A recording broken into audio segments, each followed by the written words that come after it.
Why would one of the world's most prestigious champagne makers be slipping on the stock market? At Insightful Value, we spotlight undervalued gems, and today we're popping the cork on Laurent Perrier. This review is for informational and educational purposes only and should not be taken as financial advice. Laurent Perrier is not just a champagne brand, it's a legacy. Founded in 1812, this French house has built a reputation for excellence, elegance, and meticulous craftsmanship in premium sparkling wines. Their portfolio includes vintage cuvées, rosé champagnes, and limited edition blends served in Michelin-starred restaurants and five-star hotels worldwide. But recently, the stock has taken a hit, raising eyebrows. What's behind the dip? First, let's talk fundamentals. Laurent Perrier remains profitable, but rising production costs, inflation pressures, and a slowdown in high-end consumer spending in parts of Europe and Asia have tightened margins. The luxury sector, while resilient, isn't immune to macroeconomic turbulence. Revenue for the last fiscal year hovered around $300 million, showing modest year-over-year growth. However, net profit has seen some compression, and investors are questioning future growth visibility. Gross margin is still solid, above 60%, but net margin has slipped under 10%.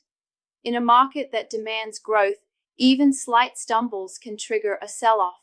Laurent Perrier is a dividend-paying company, and while the yield isn't high, around 1.5%, it signals financial stability. Still, with elevated raw material and logistics costs, some investors are concerned about how sustainable that payout is over the next few quarters. It's worth noting that the company holds very little debt, which is a bright spot. Its balance sheet is clean, giving it breathing room for reinvestment or acquisitions should the opportunity arise. That's key for a niche luxury player in an industry with slow organic growth. On the brand side, Laurent Perrier is doubling down on premiumization, fewer bottles, higher margins, and better brand positioning. It's not about volume, it's about prestige. They've also increased their presence in travel retail and direct-to-consumer channels, though those segments are still in early stages. From a valuation perspective, the stock is now trading at a noticeable discount to historical averages. Its price-to-earnings ratio has come down to under 15, and price-to-book is below 2. For a high-end luxury brand with over 2 centuries of heritage, that's intriguing. The market might be overreacting to short-term headwinds, presenting a potential opportunity for long-term investors. At Insightful Value, we dive deep into stories like this, companies with strong fundamentals, iconic brands, and misunderstood stock prices.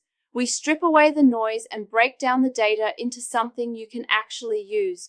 Whether you're a beginner or a seasoned investor, we aim to make financial analysis clear, focused, and impactful. To see more breakdowns like this and explore other undervalued stocks, head over to InsightfulValue.com.